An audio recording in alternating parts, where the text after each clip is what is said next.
सारी चीज़ों को लेकर चलते हुए हमें ये भी मद्देनज़र रखना पड़ता है कि रमज़ान मुबारक में स्पेशली हर हाउसवाइफ की जो रूटीन होती है ना काफ़ी टफ़ हो जाती है और ऑटोमेटिकली आई डोंट नो कैसे हमारी रूटीन में ना टाइम की इतनी शॉर्टेज हो जाती है, क्योंकि हमने नमाज़ तरावी भी पढ़नी होती है, नवाफिल भी अदा करनी होती हैं, दोहराए कुरान से पारे भी हमने पढ़ने होते हैं और उसके साथ सहूर अफ्तार की जो है तैयारी भी करनी होती है, फैमिली बच्चे सब कुछ देखना होता है और उसके साथ साथ हमने अपने आप को भी टाइम देना होता है। बिकॉज़ हमने अपने आप को टाइम देने के लिए ना, रेस्ट करने के लिए ना, थोड़ा सा टाइम मैनेजमेंट को लेकर चलना होता है। ज़ाहिरी बात है कि हम फ्रेश रहेंगी, जो वेल स्लीप करेंगी, अपने आप को टाइम देंगी, तभी तो हम सारे घर को देख सकेंगी ना। और साथ में किस तरह से हम ऑर्गेनाइजिंग कर सकते हैं अपने घर की। ईद करीब आ रही है, ज़ाहिरी बात है अब आखिरी अशरा स्टार्ट हो चुका है। जब तक मेरा ये ब्लॉग आपको मिलेगा, ज़ाहिरी बात है बिल्कुल एंडिंग डेज़ होंगे रमज़ान के।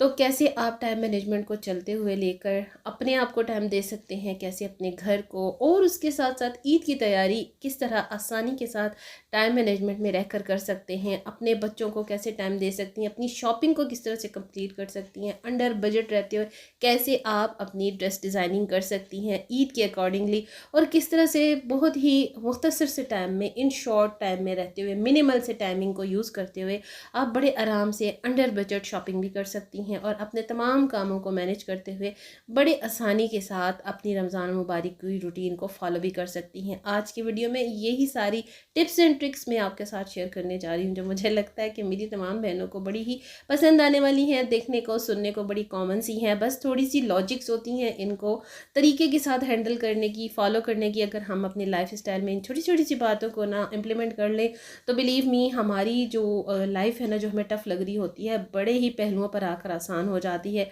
और मेरे हाउस चोर्स के साथ साथ जुम्मतुल विदा भी गुजरा है, तो आप जुम्मतुल विदा के अकॉर्डिंगली जो मेरी रूटीन रही है वो भी साथ साथ में इसी व्लॉग में देखिएगा। So let's get started with today's vlog. वस्वादिक़ाति वस्वाबिरीना वस्वाबिराति वल्खाशिईना वल्खाशिआति वल्मुतसद्दिक़ीना वल्मुतसद्दिक़ाति वस्वाइमीना वस्वाइमाति वल्हाफ़िज़ीना फ़ुरूजहुम वल्हाफ़िज़ाति वज़्ज़करीन अल्लाह कसीरन वज़्ज़कराति अअदल्लहुम मग़फ़िरतुम व अज्रुन अज़ीमा वमा काना लियुमिनुल्लाह वस्सादिक़ाति वस्साबिरीना वस्साबिराति वल्खाशिईना वल्खाशिआति वल्मुतसद्दिक़ीना वल्मुतसद्दिक़ाति वस्साइमीना वस्साइमाति वल्हाफ़िज़ीना फ़ुरूजहुम वल्हाफ़िज़ाति वज़्ज़करीन अल्लाह कसीरन वज़्ज़कराति अअदल्लहुम मग़फ़िरतुम व अज्रुन अज़ीमा वमा काना लिमुमिनिन वला मुमिनतिन इज़ा क़ज़ल्लाहु व रसूलुहु अम्रन अन यकूना लहुमुल ख़ियरतु मिन अम्रिहिम वमन यअसिल्लाहु व रसूलहु फ़क़द ज़ल्ल ज़लालन मुबीना व यस्तक़ूलु लिल्लज़ीना अनअमल्लाहु अलैहि व अनअमत अलैहि अमसिक अलैका ज़ौजका वत्तक़िल्लाह व तुख़फ़ी फ़ी नफ़्सिका मा अल्लाहु मुब्दीही।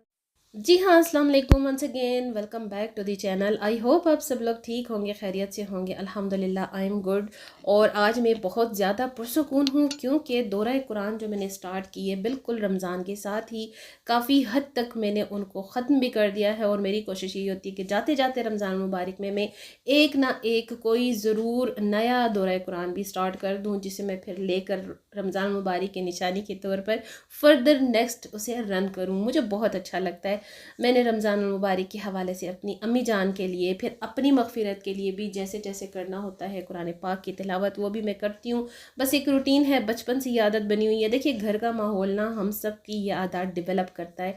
मैं अक्सर अपने व्लॉग में ये बात करती हूँ। ये आजकल जो कुछ सोशल मीडिया के थ्रू, व्लॉगर्स के थ्रू हम बातें सुन रहे होते हैं, this and that, habits, tips and tricks, किस तरह से हम ये सारी चीज़ें मैनेज कर सकते हैं, कैसे हम बच्चों की परवरिश कर सकते हैं, कैसे हम अपने आप को वेल डेवलप कर सकते हैं, कैसे अपने आप को ग्रूम कर सकते हैं। देखिए ये छोटी छोटी सी बातें होती हैं जिनको हमने खुद ही अपने माइंड में ला कर ना कहते हैं डेवलप करना होता है, प्रोड्यूस करना होता है, और फिर सिर्फ बात ये आ जाती है उन पर इम्प्लीमेंट करके उन पर अमल करना होता है। तभी जाकर हमारी जो लाइफ है ना बड़ी स्मूथ पाथ पर स्मूथली रन भी करती है और हमें टाइम मैनेजमेंट का भी कोई इशू नहीं होता। आपने ये बात गौर ज़रूर की होगी कि जिन लोगों की लाइफ में कोई रूटीन नहीं होती, कोई सोने जागने की टाइमिंग नहीं होती, किसी काम करने का उसूल नहीं होता, टाइम मैनेजमेंट नहीं होती, तो उनकी लाइफ बहुत ही डिसबैलेंस होती है हर मामले में, हर काम में। लाइक उनका कोई सर पैर ही नहीं होता ना लाइफ का। तो हमेशा याद रखिए कि कोई भी चीज़, कोई भी काम जब आप शुरू करते हैं ना, तो आपने देखा होगा कि लाइफ में बैलेंस होना बड़ा ज़रूरी है, प्लान होना, प्लानिंग करना बड़ा ज़रूरी है। और जब हम दिन रात को अच्छे तरीके से टाइम मैनेजमेंट के साथ तकसीम करके डिवाइड एंड रूल के तरीके से चलते हैं ना, तो भाई फिर तो सारे काम आसान हो ही जाते हैं। अच्छा जी, रमज़ान मुबारक का आखिरी अशरा चल रहा है और जुमातुल विदा भी गुजर गया है, क्योंकि प्रेडिक्ट यही है कि ये जुमातुल विदा लास्ट जुमा ऑफ रमज़ान भी था। नेक्स्ट जुमे को हो सकता है कि ईद हो या ना हो, खैर जी ये तो देखते हैं, let's see, wait and watch. और रमज़ान मुबारक भागते भागते गुजर गए, पता नहीं क्यों, समझ ही नहीं आती। शायद हम लेडीज़ कामों में होते हैं, सहर व अफ्तार की रूटीन के साथ साथ हमें बाकी भी सब कुछ देखना होता है, अपनी इबादत भी जारी रखनी होती हैं, घर वालों की, बच्चों की, अपनी भी साथ में टेक केयर चल रही होती है। इसमें हमें लगता ही नहीं कि रमज़ान मुबारक आए और जी चले गए। बहरहाल आखिरी अशरा जब स्टार्ट होता है तो मेरा तो दिल उदास होना शुरू हो जाता है। इवन कि मैं जब कुरान पाक भी पढ़ रही होती हूँ, नवाफिल भी पढ़ रही होती हूँ, तो मुझे रोना आ रहा होता है कि ये इतनी जल्दी क्यों गुजर जाते हैं रमज़ान। तो जो कोशिश होती है मेरी, आपकी, हम सब की, कि अपनी बख्शिश के लिए, अपनी मग़फ़िरत के लिए, और जो हमारे प्यारे इस दुनिया से रुख़सत हो चुके हैं उन सब के लिए इसाले सवाब भी कर सकें, अपनी भी मग़फ़िरत करवा सकें जो बन पड़ता है टूटी फूटी सी इबादतों के ज़रिए। और जी ज़ाहिर है पेट सबके साथ लगा हुआ है, पेट का तो करना ही पड़ता है बंदोबस्त। अगर एक दिन नहीं करेंगे हम सहरी अफ्तार की ज़्यादा प्रिपरेशन, तो दूसरे दिन डेफिनेटली करनी पड़ती है। और वैसे भी अजर सवाब है, जिस तरह से कहा गया है, हुक्म खुदावंदी है कि भाई सहरी करने में देर करो और रोज़ा अफ्तार करने में जल्दी करो। ये हदीस पाक भी है और सुन्नत भी है। तो जी गुज़र गए रमज़ान मुबारक, मेहमान होते हैं, मेरी भी छोटी मोटी सी बिल्कुल लाइट सी अफ्तारी होती है। कोशिश यही होती है जो मेरे घर वाले पसंद करते हैं वही आइटम बनाए जाएँ। ज़ाहिरी बात है, रिस्क है तो रिस्क की बेहुरमती होती है। जो चीज़ ना खाई जाए, फालतू में रह जाए, तो इससे अच्छा यही है कि वो चीज़ बनाई जाए, उसी को फोकस किया जाए जो घर वाले खाते हैं। ना रिस्क ज़ाया हो, ना टाइम ज़ाया हो, और ना ही चीज़ें ख़राब होती हैं। और आजकल दौर ऐसा है, मेरी बिल्कुल भी आदत नहीं है कि मैं अगर कोई चीज़ बच जाती है तो किसी को बांट दूँ। मैं ऐसा बिल्कुल नहीं करती। अल्हम्दुलिल्लाह घर में शुरू से यही हमारा सिस्टम रहा है कि जितना रमज़ान मुबारक में भी बनता है, स्पेशली नेबर्स के लिए, अगर कोई गेट पे आ जाता है, मांगने वाला भी आ जाता है, तो उसको ताज़ी फ्रेश बनी हुई चीज़ ही दी जाती है। और यही इस महीने का मकसद भी है कि जितनी हो सके नेकियां समेट लो। बाकी तो सारा साल चलता ही रहता है और इतना हम लोग फोकस भी नहीं करते। ट्रूली स्पीकिंग बात यही है कि हम इतना फोकस भी नहीं करते इन चीज़ों को। तो बस जी छोटी मोटी जो चीज़ें बन रही होती हैं उसके साथ साथ अगर कोई आ जाता है तो उसको भी दे देती हूँ। और अगर नेबर्स में से जो चीज़ें चलती रहती हैं डेली बेसिस पर देना दिलाना, वैसे ही अच्छा लगता है। रमज़ान मुबारक की एक अपनी रूहानी हैसियत है, मुक़द्दस उसके इतने खूबसूरत पुरनूर लम्हात होते हैं, बड़ी प्यारी सी फ़िज़ा बन जाती है, बड़ी यूनिक सी, अजीब सी, क्योंकि अजीब तो नहीं होती, यूनिक सी होती है, क्योंकि बाकी 11 महीने जो हमारे होते हैं ना साल के, वो इससे टोटली डिफरेंट होते हैं। तो बस एक बहुत ही प्यारा सा इन्वायरमेंट बना होता है, क्रिएट हो जाता है ख़ुद ब खुद से। तो इसमें सहरी बनाकर, अफ्तारी बनाकर बांटना और किसी दूसरे के साथ शेयर करना, यकीन करें बड़ा दिली सुकून मिलता है, बड़ी खुशी मिलती है। और रमज़ान के आखिरी अशरे में ये सहरी और अफ्तार पार्टीज़ जो होती हैं वो अपनी जगह, लेकिन घर के हिसाब से भी अगर मैं बात करूँ, घरेलू लेवल पर भी अफ्तारियाँ करना और करवाना, ये एक अजर अज़ीम है भाई, इसका तो कोई अल्टरनेटिव सवाब हो ही नहीं सकता। तो जो मुझसे भी बन पड़ता है छोटे मोटे पैमाने पर करके मैं ज़रूर अल्हम्दुलिल्लाह अपनी तरफ से कोशिश करती हूँ। बताने की बात ये नहीं है, बताने का मकसद ये यहाँ पर शेयर करने का इस बात को कि आप जो कुछ करते हो ना घर में, जो छोटा मोटा बना रहे होते, तो उसमें दूसरों का हिस्सा भी निकालना आसान ही होता है, कुछ भी नहीं, बल्कि इससे बरकत पड़ती है। बिलीव मी, हम 3 4 या समटाइम 5 मेंबर्स होते हैं घर में, तो जितनी थोड़ी सी चीज़ भी मैं बनाती हूँ मुझे समटाइम इतनी ज़्यादा लगती है कि क्यों बाद में खाई नहीं जाती। और रमज़ान मुबारक ऐसा खूबसूरत महीना है कि अल्लाह पाक के और अल्लाह पाक के प्यारे पैगंबर रसूल पाक सल्लल्लाहु अलैहि वसल्लम के नाम से जो चीज़ हम शुरू करते हैं ना खाना पकाने की, उसमें ऑटोमेटिकली बरकत हो जाती है। तो मुझे बांटने में कोई इशू ही नहीं होता। तो इफ्तारियाँ भी चल रही हैं, बांटना भी चल रहा है अल्हम्दुलिल्लाह। रमज़ान मुबारक से पहले ही जो कुछ मैंने देना दिलाना होता है मैं कर देती हूँ। हमेशा से मेरी कोशिश रही है, जब से मैंने होश संभाला है, जब से शऊर आया है, जब से अपने पेरेंट्स को देखा है, वही इनहेरेंट होती हैं ये आदतें इंसान में। ज़रूरी नहीं है ना कि जैसे ही रमज़ान आए तो तब आप किसी को राशन डाल के दें, तब आप ज़कात अदा करें। आप ज़कात सारा साल दे सकते हैं, राशन आप सारा साल बांट सकते हैं। बस थोड़ी सी स्पेशलिटी रमज़ान के साथ जो है ना वो अटैच होती है। तो कोशिश यही करती हूँ पहले से ही अदायगी कर देती हूँ। बाकी अल्लाह ताला हर किसी को तौफीक दे, जितना जिसका बस है ज़रूर कीजिए। और अल्लाह पाक से यही दुआ करती हूँ कि अल्लाह ताला मुझे भी इतना दे, इतना दे, इतना दे कि जो मेरी सोच है ना मैं उससे कहीं बढ़ कर सकूँ। बस जी अब आते हैं अपनी रूटीन से थोड़ा सा हटकर ड्रेस डिज़ाइनिंग की तरफ। और ईद आ रही है तो अब तो काफ़ी सारी मेरी सिस्टर्स की सारी ईद की तैयारियां हो चुकी होंगी। काफ़ी सारी लेडीज़ रेडी टू वेयर को फोकस करती हैं। ज़ाहिरी बात है टेलर्स के चार्जेस भी बहुत ज़्यादा है, मगर मैं क्या करूँ, मुझे अपने ही टेलर की स्टिचिंग चाहिए होती है। रेडी टू वेयर की तरफ इतना मैं जाती नहीं है। पता है बात क्या होती है, छोटी सी बात है। एक्चुअली ब्रांडेड जो डिज़ाइनिंग होती है ना ड्रेसेस की, जो हम कहते हैं ना कि बुटीक स्टाइल डिज़ाइनिंग, उसे हम भी फॉलो कर सकते हैं। अब मेरी कोशिश ये होती है ना, मुझे थोड़ा सा यूनिक सा स्टफ़ चाहिए होता है, थोड़ा सा यूनिक सी डिज़ाइनिंग चाहिए होती है। और मैं ख़ुद अपने ड्रेसेस की जब डिज़ाइनिंग करती हूँ ना, मुझे ऐसा लगता है, बिलीव मी, आप ये बात नोट करके देखिएगा कि जब आप खुद से अपना कोई ड्रेस करते हैं ना डिज़ाइन, तो वो डिज़ाइन वो फैब्रिक आपको कहीं नहीं मिल सकता, इसलिए कि वो आपने खुद डिज़ाइन किया होता है। उसमें वेरिएशन आप खुद लेकर आते हो। ये सारा कुछ ना आपकी ड्रेसिंग सेंस पर डिपेंड करता है, फैशन सेंस पर डिपेंड करता है कि आप किस तरह से अपने ड्रेसेस को अपने आइडियाज़ को यूज़ करते हुए डिज़ाइन कर सकते हो। और यही चीज़ें जो हम ब्रांड्स पर जाते हैं, बुटीक्स पर जाते हैं, तो वो लश पश हमें अट्रैक्ट कर रही होती हैं, जो इतना ज़्यादा मतलब चमक धमक भड़कीले कपड़े हमें अट्रैक्ट कर रहे होते हैं ना, वो सब कुछ हम खुद भी कर सकते हैं आराम से।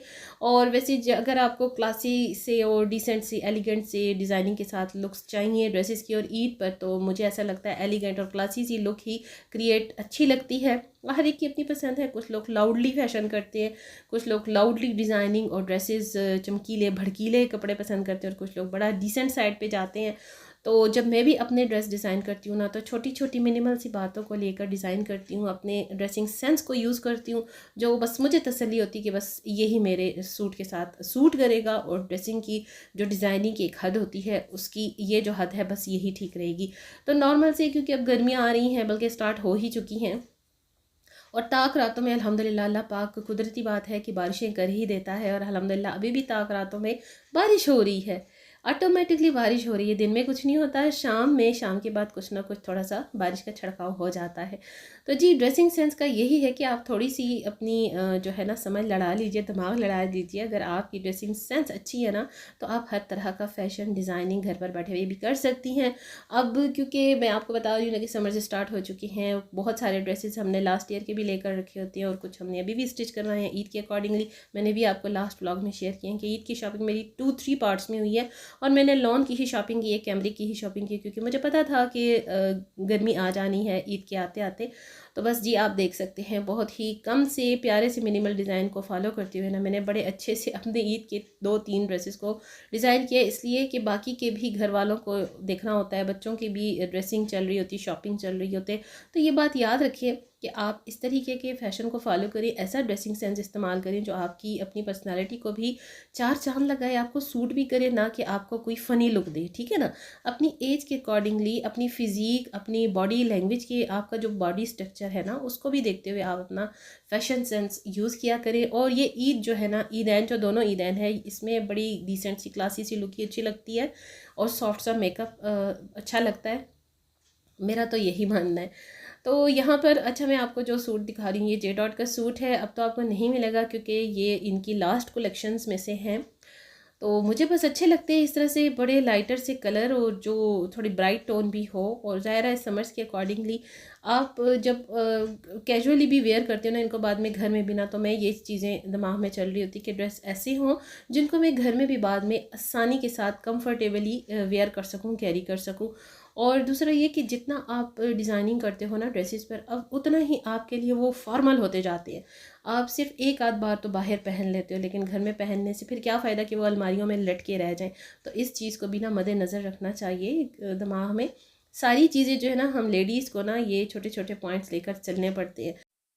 अच्छा जी, ये जो है ना 3-4 दिन पहले का क्लिप है, आई थिंक। वैसे मुझे भूल भी गया है। रमज़ान में तो मेरी कोशिश होती है कि मैं आउटडोर ज़्यादा विज़िट ना करूं, बट टाइम के साथ साथ कुछ चीज़ों की ज़रूरत होती है, पहले से लेकर इंसान नहीं कर सकता। कुछ प्रेजेंट्स करने होते हैं, गिफ्ट करने होते हैं, और छोटी बच्चियों के लिए, बच्चों के लिए तो ये चीज़ें चलती हैं।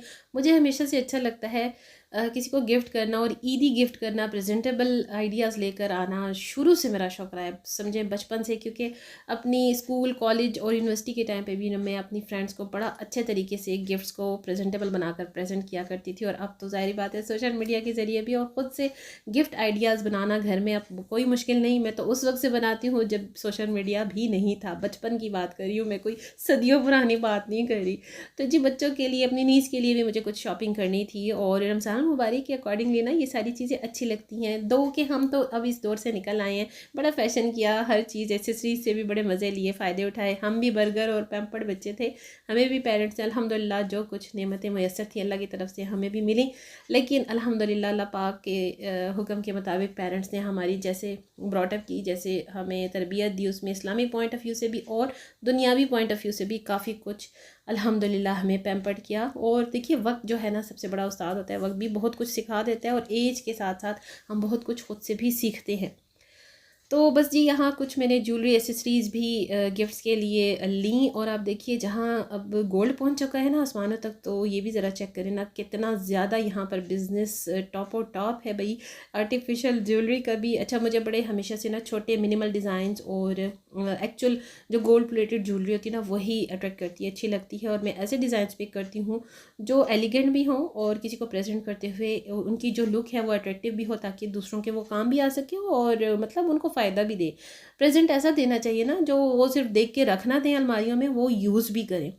तो यहाँ पर शेयर करने का मकसद ये कि भाई मार्केट्स मॉल्स भरे पड़े होते हैं, हमेशा वो चीज़ सेलेक्ट करें जो आपके लिए भी और दूसरों के लिए भी फ़ायदेमंद हो, ना कि आपका पैसा भी ज़ाया हो जाए और किसी को आप अगर जो गिफ्ट कर रहे हैं वो भी फिर बाद में यूज़ ना करे। तो ये सारी चीज़ें ना हमने माइंड में रखनी होती हैं। बस मेरे दिमाग में भी यही चल रहा होता है, मैं जिसको किसी को जो कुछ भी दूँ ना तो वो उसके काम आए, उसे अच्छा लगे। अच्छा ये गोल्ड प्लेटेड सेट्स हैं, काफ़ी एक्सपेंसिव हैं, लेकिन वंस अगर आप इन पर एक्सपेंड करते हो ना तो वो जो आपके एक्सपेंडिचर्स होते हैं वो आपके वसूल हो जाते हैं, वर्थ बाइंग होते हैं।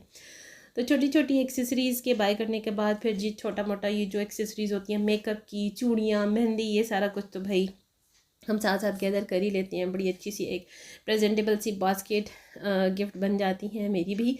तो इंशाल्लाह जी अगर मुझे याद रहा, टाइम मिला, मौका मिला तो शॉर्ट में मैं ज़रूर शेयर कर दूँगी। आप भी एक लुक देखिएगा और आइडियाज़ लीजिएगा। छोटे छोटे ये पॉइंट्स, ये हैक्स और ट्रिक्स जो है ना हम अपने माइंड में थोड़ा सा टाइम निकाल कर यूज़ कर लेते हैं ना तो बड़ा अच्छा भी लगता है। ये सारा कुछ ना हमारे माइंड में अपने डिपेंड करता है, हमारी स्किल्स पर, हमारी जो कहते हैं ना कि हुनरमंदी जो होती है हमारे दिमाग में चल रही होती है ना, तो वो इस सारी चीज़ पे, हमारी सेंस पे डिपेंड करता है कि किस तरीके से हम किसी को प्रेजेंट गिफ्ट कर सकते हैं, प्रेजेंटेबल बनाकर कैसे हम अपने घर को प्रेजेंटेबल रख सकते हैं, अपने आप को प्रेजेंटेबल रख सकते हैं, अपनी लुक्स को अट्रैक्टिव बना सकते हैं, एलिगेंट और क्लासी रखते हैं। और ईद है, ईद में तो क्लासी लुक लगना और एलिगेंट लगना तो ज़रूरी ही होता है। और उसके लिए आज छोटी छोटी सी जो पॉइंट्स कॉमनली मैंने आपको शेयर किए ना, आई होप कि आपको अच्छे लगेंगे।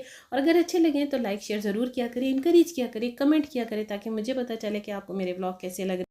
So it's all about my today's vlog. See you tomorrow with the brand new content in the next vlog. Inshallah, stay happy, stay blessed, and take very good care of yourself a lot. Allah Hafiz and bye bye.